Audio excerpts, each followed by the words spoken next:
El euro sí Syriza, como dan todas las encuestas, gana los comicios del 25 de enero. Un último sondeo realizado después de conocerse ese adelanto electoral confirma que el partido de Tsipras está a la cabeza en todas las encuestas y que podría ganar las elecciones. Se sitúa ahora mismo a 3 puntos del partido Nueva Democracia del primer ministro griego Antonis Samaras.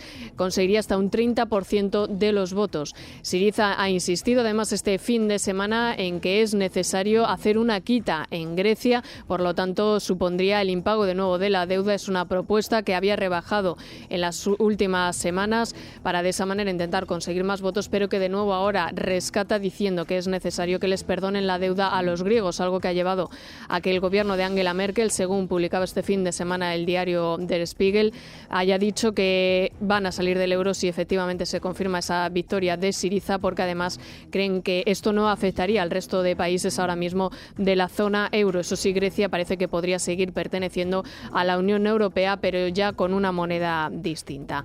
En Grecia, Tsipras en lo que insiste es en que es necesario un cambio político y apela a la voluntad del pueblo. Dice que es necesario que se levante. Es el tiempo de la democracia, de la dignidad. Es el momento en el que el pueblo se tiene que levantar. Es un momento crucial. Bueno, el Ejecutivo, por otra parte, el gobierno de Mariano Rajoy confía en que el efecto Grecia perjudique a Pablo Iglesias. Al parecer es lo que publica hoy el diario El País. En el Ejecutivo, en el Gobierno, piensan que los resultados de los comicios pueden asustar a muchos votantes en nuestro país. Sobre este asunto ha hablado en Televisión Española el ministro de Hacienda, Cristóbal Montoro. Esto es lo que decía sobre la situación de Grecia. Que es la solución, desde luego, para los españoles, que nos sentimos muy europeístas, y para el conjunto de los europeos, ¿no? Grecia tiene que tener su salida en Europa, dentro del euro, como ya forma parte, como ya es miembro de ese club. Es decir, que aboga por la permanencia de Grecia en la zona euro y en la Unión Europea. Veremos qué dicen las elecciones y si Alemania estaría dispuesta a seguir poniendo dinero sobre la mesa para rescatar al país griego, que estaba pendiente de un tercer tramo de rescate, por cierto, para el mes de marzo, y que parece podría ser cancelado, sobre todo ante esa amenaza de que no piensan devolver el dinero que les van a prestar. En nuestro país, como decimos, se parece muchísimo Syriza a Podemos. Ya se habla, de hecho, del Podemos griego, del partido de Pablo Iglesias, sobre el que hoy además encontramos novedades en la prensa, en el diario El Mundo, que nos cuentan que 2 líderes de la formación de Pablo Iglesias incumplen sus obligaciones como sindicalistas. Se trata de Pascual y Honorato, que llevan 2 años sin acudir a las reuniones de personal de la Junta de Andalucía, a pesar de que por estas reuniones se supone que tienen 40 horas liberadas al mes, unas citas a las que, como nos cuenta hoy el diario El Mundo, no asisten. Sí se benefician, sin embargo, de todo lo que supone ser liberado sindical. El magnetismo de Podemos afecta de lleno no solo a Izquierda Unida, a la que ha fagocitado por completo, sino también al Partido Socialista. Ya están proponiendo asambleas ciudadanas, que recuerda muchísimo a lo que se ha producido este fin de semana en Podemos con la elección de los líderes locales. Una elección, por cierto, muy controlada por Pablo Iglesias, que sigue punto por punto todas las listas y que es el que decide en último término quién está a la cabeza de cada una de las formaciones a nivel local. En el PSC lo que siguen es las propuestas de Podemos, y ahora ya hablan también de perdonar la deuda o de reestructurarla, que es la denominación que utilizan de Pablo Iglesias. Escuchamos a Miquel Iceta. Pensamos la posibilidad de reestructurar la deuda a las entidades bancarias que se presten, sobre todo a renunciar a cobrar una parte. Eso es lo que deben hacer los gobiernos.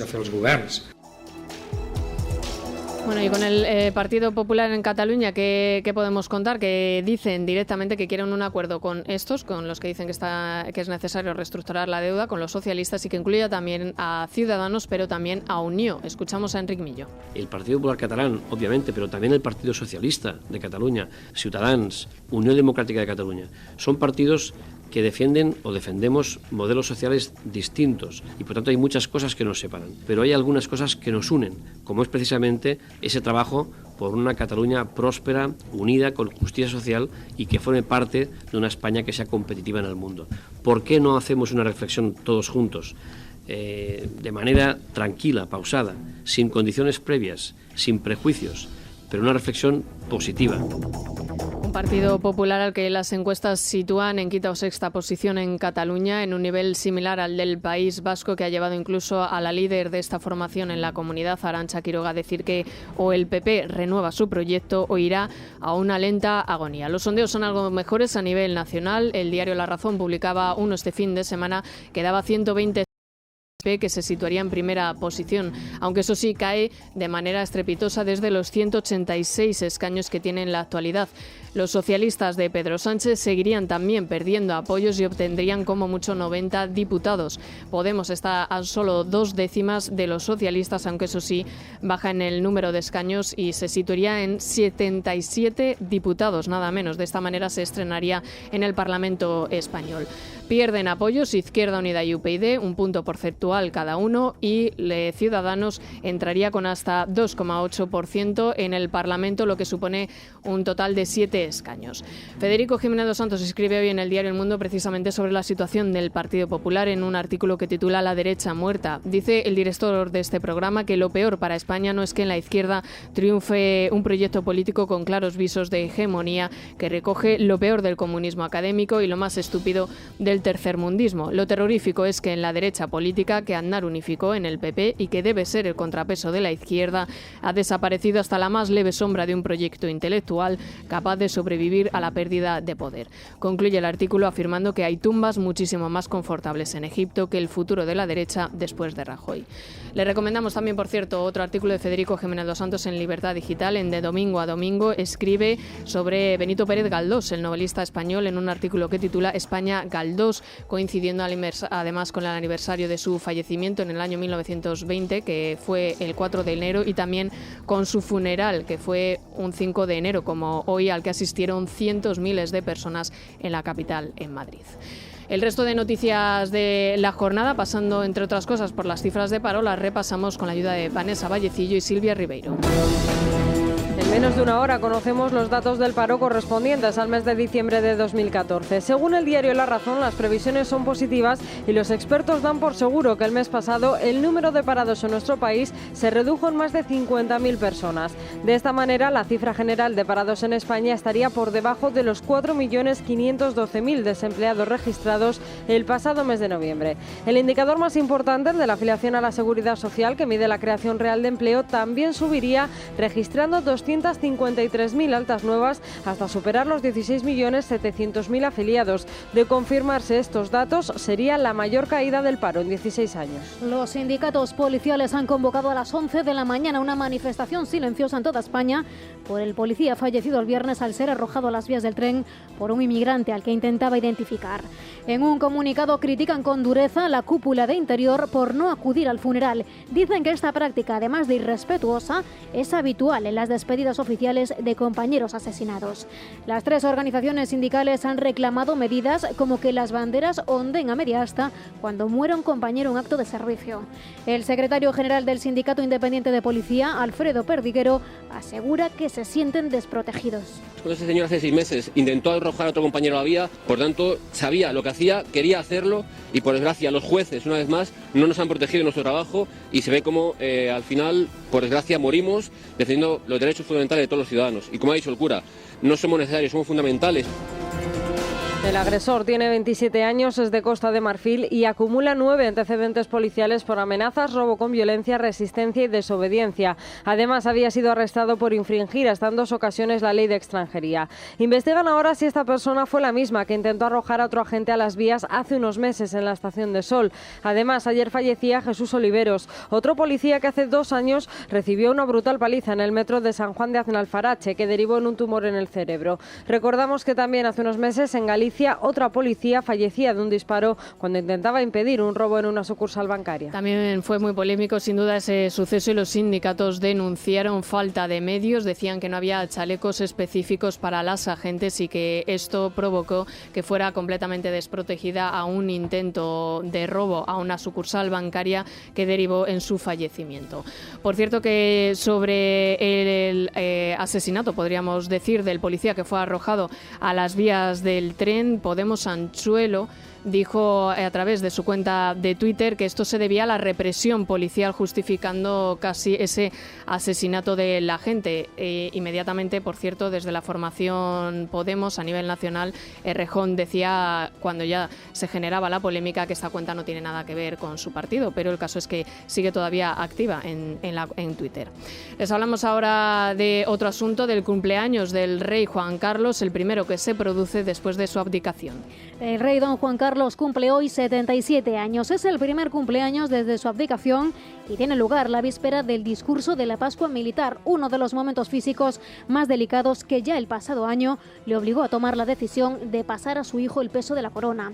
El rey va a celebrar su aniversario en la más estricta intimidad y alejado de los focos, algo que le resultó más difícil en los últimos días del año que pasó en California y en los que ha sido fotografiado en un conocido restaurante de Beverly Hills con un caro menú y que suelen frecuentar celebridades de Hollywood como George Clooney o Kim Kardashian. Mañana, por primera vez, Felipe VI oficiará el discurso de la Pascua Militar. Recuperará todo el ceremonial que en los últimos años había sido recortado por los problemas de salud del rey. Además del balance del año sobre las misiones de los ejércitos en el extranjero, el monarca pasará revista a las tropas en la Plaza de la Armería del Palacio Real. Impondrá condecoraciones y habrá una recepción para 145 invitados. Además, se incorporan al acto los reservistas voluntarios, el único elemento de las Fuerzas Armadas que hasta ahora quedaba fuera de la celebración. Y cuando faltan unos meses para las elecciones municipales y autonómicas, en Madrid de nuevo los socialistas quieren dar la batalla por la sanidad pública y por los medicamentos, en este caso para los enfermos de hepatitis C. El PSM, con Tomás Gómez a la cabeza, amenaza incluso con presentar una querella si no se atiende a estos enfermos. Andalucía garantizará el tratamiento a todos los enfermos de hepatitis C. Así lo ha anunciado la presidenta Susana Díaz en su cuenta de Twitter, en la que ha prometido que nadie se va a quedar sin el fármaco por causas económicas. Mientras tanto, desde Madrid, el líder del PSM, Tomás Gómez, ha amenazado al gobierno con una querella si en el plazo de 5 días no se garantiza el tratamiento a todos los enfermos. El Partido Popular acusa a los socialistas de buscar titulares y les recuerdan que el gobierno ya trabaja en un plan estratégico en busca de soluciones. Escuchamos al socialista Tomás Gómez. Interpondremos querella contra el gobierno de España, el Ministerio de Sanidad, en la Audiencia Nacional. Interpondremos también acciones judiciales contra el gobierno de la Comunidad de Madrid en el Tribunal Superior de Justicia de Madrid. Es el único lenguaje que entienden, por lo tanto, es el lenguaje en el que les vamos a hablar. La crisis europea que estamos viviendo no solo se refleja en el auge de los extremismos en países como, por ejemplo, Grecia, como lo estamos viendo con Syriza a la cabeza, o también en Francia con el Frente Popular, o también aquí en España con Podemos, sino que también se ve en Reino Unido, porque son muchos ya los meses que llevan debatiendo sobre la posibilidad de salir de la Unión Europea, y David Cameron ha apostado incluso por adelantar la fecha del referéndum que decide sobre su permanencia en la Unión Europea. David Cameron podría adelantar el referéndum previsto para 2017 sobre la salida de la Unión Europea. Así lo ha confirmado el primer ministro británico en una entrevista en la BBC. Consciente de la presión de su formación, Cameron se ha comprometido a renegociar la relación del país con los 28, así como a tratar de recuperar competencias cedidas a Bruselas. El primer británico ha asegurado que llevaría a cabo el referéndum si los conservadores ganan las elecciones de mayo. El referéndum será en 2017 y es lo más pronto que puedo hacerlo. Cuanto antes mejor. Lo que digo es que si no consigo lo que quiero, no descarto nada, y eso significa lo que significa. Al otro lado del charco, lo que estamos conociendo día tras día es la brutal violencia que se vive en países como Venezuela o también en México, donde se cumplen 100 días desde la desaparición de los estudiantes del estado de Iguala. Nos amplía los datos, las últimas informaciones que se tienen sobre este suceso, nuestro corresponsal en Iberoamérica, Martín Higueras. Buenos días. Buenos días. Este domingo se cumplieron 100 días de la desaparición el pasado 26 de septiembre de los 43 estudiantes de la Escuela Normal de Ayotzinapa en el sur de México, tras varios ataques a tiros perpetrados por policías municipales de Iguala, presuntamente ordenados por el entonces alcalde de la localidad. Pasados ya más de 3 meses de la tragedia, solo se han identificado los restos de uno de los jóvenes desaparecidos y los familiares de los estudiantes continúan esperando respuestas con la esperanza de volverse a encontrar con sus hijos y además vivos. Así como agarraron a mi hijo vivo y pues lo queremos vivo. Lo cierto es que desde que ocurrió uno de los más criticados ha sido el presidente mexicano Enrique Peña Nieto, para muchos por su respuesta tardía ante la tragedia. Los familiares quieren que cumpla con sus responsabilidades. Es obligación, él como presidente de la República, entregarnos a nuestros hijos con vida y lo más antes posible. El gobierno de Peña Nieto ha presentado de seguridad ante el Congreso, seguramente apremiado por la situación, pero lo cierto es que por el momento aún no llegan las respuestas sobre lo ocurrido con los estudiantes. En Venezuela continúa la represión del régimen de Maduro contra los opositores, un régimen que, por cierto, sigue implantando medidas que asfixian todavía más a una población muy empobrecida en las últimas décadas por el gobierno de Hugo Chávez, ahora de Nicolás Maduro, porque ha anunciado Maduro que va a recuperar el peaje en las principales autovías del país, mientras, como decimos, mantiene en la prisión a uno de los líderes principales opositores en el país. Nicolás Maduro pone precio a la liberación del opositor Leopoldo López, encarcelado en febrero del año pasado por liderar las protestas estudiantiles contra su gobierno. Es la respuesta de Maduro a la petición del vicepresidente de Estados Unidos, Joe Biden, que exige esta liberación y al que le pide a cambio la libertad del independentista puertorriqueño Óscar López Rivera, condenado por conspiración sediciosa. Con su habitual discurso provocador, Maduro se ha referido a Leopoldo López como el monstruo de Ramo Verde por la prisión en la que cumple condena. Ella que quieren buenas relaciones, nosotros también, sin condicionamiento, porque entonces empiezan los escribidores de la derecha, la única forma que haya buenas relaciones es que liberen al monstruo de Ramo Verde. Yo digo, la única forma que yo usara las facultades presidenciales que tengo para liberarlo es para montarlo en un avión, que vaya a los Estados Unidos, lo deje allá y me entreguen a Óscar López Rivera, pelo a pelo, pues, hombre a hombre, es la única forma. De eso no dicen absolutamente nada los de Podemos, que tienen todavía pendiente la petición de varias mujeres de líderes opositores en Venezuela que les reclaman que intermedien para que el régimen de Maduro libere a los opositores, y sin obtener todavía la respuesta del partido de Pablo Iglesias, que cuando le preguntan por este asunto se pone nervioso, pero conviene recordar que entre sus dirigentes tienen a asesores del gobierno de Venezuela y que siempre han defendido este régimen que acaba con las libertades y que no solo eso, sino que empobrece muchísimo a la población, como hemos visto que sucede en Venezuela, un país, por cierto, que podría ser rico, pero que sin embargo tiene que estar viviendo esta grave situación de desabastecimiento en los supermercados de materias primas como es siquiera el pan. En Estados Unidos, por cierto, hoy hemos conocido que parece que quieren utilizar la base de Morón de forma permanente para facilitar su actuación. Tiene más datos nuestra corresponsal en Washington, Susana Mendoza. Buenos días. Buenos días. El gobierno estadounidense ha dado un paso adelante tras haber solicitado hace 2 meses al gobierno español que permitiera la escala de aviones en la base de Morón de la frontera en Andalucía para apoyar su misión en África contra el ébola. Como parte de esta operación hay más de 850 marines desplegados en la base andaluza que serían fijos de ser aprobada la petición estadounidense para que la base sea permanente, mientras que el número de soldados fijos desplegados en la base andaluza también podría aumentar a varios miles en caso de crisis. Estados Unidos está involucrado desde hace varios meses en la lucha contra el ébola y ha desplegado a miles de soldados de sus llamadas fuerzas de reacción para paliar la crisis en África. Como parte de esta misión se incluye el transporte de miles de soldados desde África a Estados Unidos con una parada en la base para repostar, una medida que ha inquietado a los vecinos de las zonas colindantes a la base, así como a muchos otros andaluces. Estados Unidos ha asegurado con España los protocolos de seguridad para evitar cualquier contagio de los soldados a ciudadanos españoles, incluso en el caso de que España acepte que la base de Morón sea permanente. La jornada nos ha dejado también otras noticias. En nuestro país seguimos teniendo novedades sobre la corrupción en un 2015 que también va a estar marcado sin duda por estos temas. Sonia Castedo se despide hoy definitivamente de la alcaldía de Alicante. El ayuntamiento de la ciudad celebra hoy una sesión plenaria extraordinaria en la que informará de la dimisión de la Popular por su imputación en el caso Brugal. Dimisión anunciada por ella misma el pasado 23 de diciembre, día de su cumpleaños, y a través de Facebook. Castedo será relevada en el Pleno el 15 de enero por su compañero de partido, Miguel Valor. Un informe del fiscal jefe del Tribunal de Cuentas sobre la contabilidad de los partidos políticos en el ejercicio de 2012 revela graves delitos en casi todas las formaciones. Partido Popular, PSOE, PNV, EA, Convergencia Democrática y Unió habrían cometido delitos fiscales y falsedad documental. Según el estudio, se han apreciado condonaciones ilegales de deuda o extraños préstamos a fundaciones desconocidas. La Audiencia Nacional recibirá hoy un informe de la Guardia Civil que insta a abrir una causa contra ETA por genocidio. Según el diario La Razón, el documento de 600 folios y más de 4.000 anexos implica 40 terroristas en una estrategia de limpieza étnica.